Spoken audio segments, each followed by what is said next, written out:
Welcome back. I'm Jeffrey Allmen, yoga teacher, meditation guide, mindfulness coach. This is chapter 2 on mindfulness. It has taken a while, and I always knew there'd be more to talk about with mindfulness. So of course, refer back to chapter 1, or chapter, as I was calling it, 1, and then this is maybe 1.1. Maybe this is not even chapter 2, because there's so much, and I'll be reading about, listening, attending lectures, being part of, as a student and a teacher, mindfulness for the rest of my life. So maybe this is chapter 1.1. And what really brought this about is I've been riding my bike a lot. As I've been riding my bike, about 5,000 miles of bike riding over the pandemic. I've been listening to a lot of audiobooks and also lectures from all sorts of folks, but a lot from Pema Chodron and also Alan Watts, talking a lot about Buddhism or about mindfulness or yoga, spirituality, being human, being Buddhist. And there was something yesterday in one of the lectures, specifically from Pema Chodron, that I'm like, oh my goodness. If in the last 3 weeks I've listened to 50 hours of lectures, I would say maybe even more, 50 to 60 hours of lectures in the last 3 weeks. Some recorded in the 1960s, just phenomenal stuff. Anyways, that would be Alan Watts, not Pema Chodron, but from the 60s. But I was listening to Pema talk yesterday on my bike ride, and she was talking about this interaction with herself, her children, and a Buddhist monk. And the monk, and she didn't name, by the way. I can't give credit to a specific person, so that's why I'm giving you the story where this came about. I don't want to take credit for this, but, and credit's not important, right? It's just really what the monk said to Pema's children that was so glorious. So the monk is talking to Pema's children, and Pema says, okay, that's all well and good. And she says, my children are not Buddhist. Can you say something to them that's not all the Buddhist mumbo jumbo? I think is the actual word she used, is mumbo jumbo.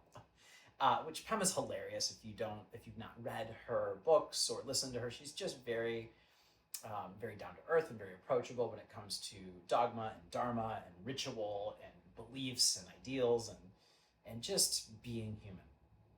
And so she says, yeah, my kids they're not Buddhist. Is there something you can say to them that doesn't kind of have all these qualifying words and concepts that are just completely foreign to them, you know?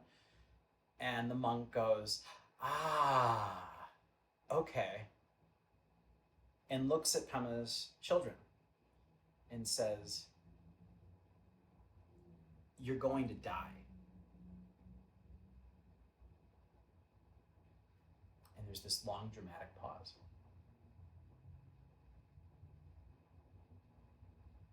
The only thing you can take with you is your state of mind.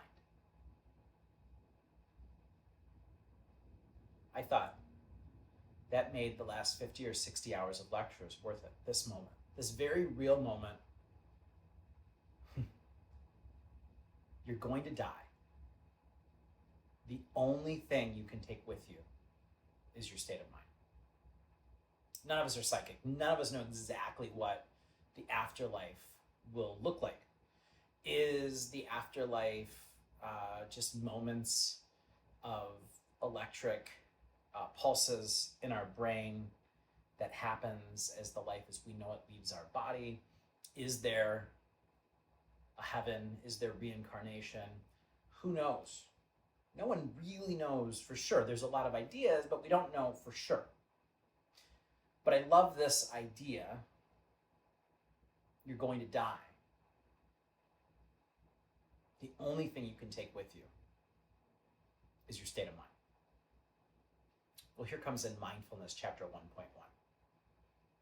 Mindfulness is this idea of letting go of yesterday. But what we mean when we say letting go of yesterday, or what I mean, and a lot of teachers and students might mean, is letting go of judgment and anger, regret. That cycle in your head, if I would have done this differently, if I would have just gotten better grades or not charged so much on my credit cards or went to this college instead of that, or not been friends with these people or taken that job offer or left my job sooner for another company. And we go through this whole life we never lived. We pick over the life that we lived and constantly tell ourselves how great we are and how we deserve better and people should notice it, or how horrible we are and what a failure we are. And we feel horrible about ourselves. We build this story, this persona, this mask of sorts. We tell a story and we start to believe it. We brand ourselves as something in particular, someone in particular, but that is not us. Us is who we are in this moment and only this moment. And that is guided by intentions. And everything that's happened before this moment is just memories, mistakes, fantasy. I mean, our memories are flawed. We know this.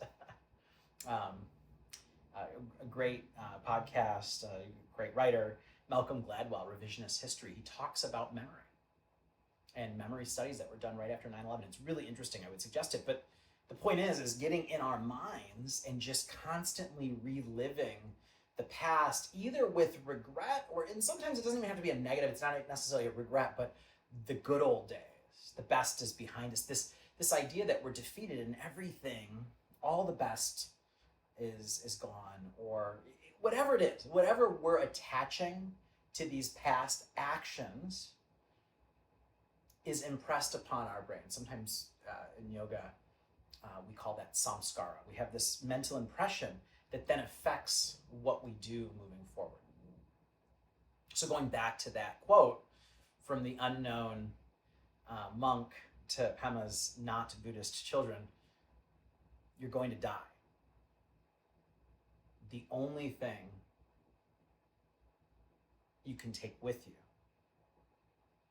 is your state of mind. So think about that. If a minute into death seems like eternity, if time changes, bends, folds, multiplies, we don't know. But bouncing around in your head is this gut feeling, this guilt, this fear, this judgment. Or, and on a flip side of that coin, is all of this planning of how you will do it differently in the future. I'm not going to be that screw up anymore. This is what I'm doing. I'm working this hard, 80 hours a week.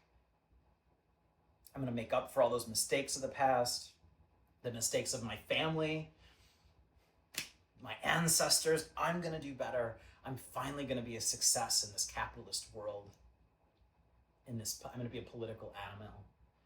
I'm going to be of higher status. I'm going to have more numbers in my bank account. And so I'm sacrificing and not even thinking about this moment because everything is really about the future. This moment doesn't matter. That's not mindful. And also because you don't know when you're going to die. Isn't that a pretty ugly state of mind to have at the end? So we'll go back to what they said. You're going to die. The only thing you can take with you is your state of mind. So sometimes, I heard that, and I've been talking about this concept with a lot of my public classes, my private students. A big part of yoga is, sure, it's physical. It feels so good. It's a great workout. You can really build up some muscle and some stamina and some flexibility and have less aches and pains in your body. Sure, absolutely. But for me, it's far transcended the physicality a long time ago. I've been practicing yoga for 20 years, and it is not about that. For me, it is a part of it for me. I love the physicality of it. But for me, it is the mental, emotional stillness, the pause, the calm, the focus. And especially during the pandemic, this idea that I keep coming back to is I have found joy and bliss in my solitude. Sitting with myself, being disconnected from the screen and entertainment, substance and social life as we knew it, and really taking time to just go on a quiet bike ride, to sit in the woods and just meditate. And if you're intimidated about, oh my God, meditation, there's no wrong way to do it. And it's going to feel wrong. It could be painful. Your mind will be all sorts of scatter and wander of yesterday and tomorrow.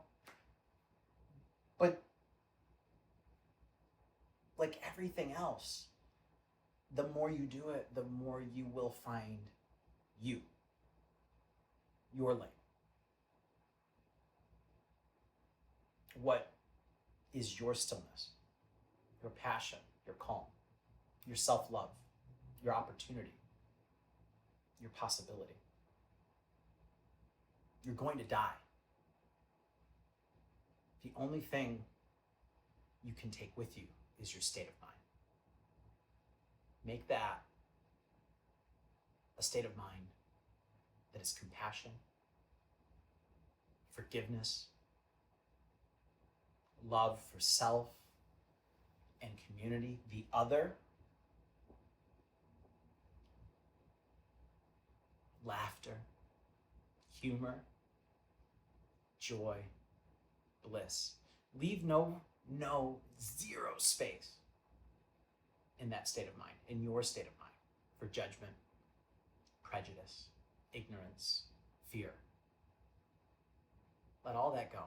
Leave room for some sorrow and empathy. Those are tough. And sadness. That's okay. Depression, anxiety, it happens. But you can take that with you, that sorrow and that sadness and that empathy, just as a perspective of realness and humanity, spirit, nowness. So intentions, big part of mindfulness. How do I want to be? How am I being? Not worrying about tomorrow or yesterday, and just living in an intention of compassion, forgiveness, and self-love. Taking time to be still and with myself. You're going to die. The only thing you can take with you is your state of mind. Stay curious.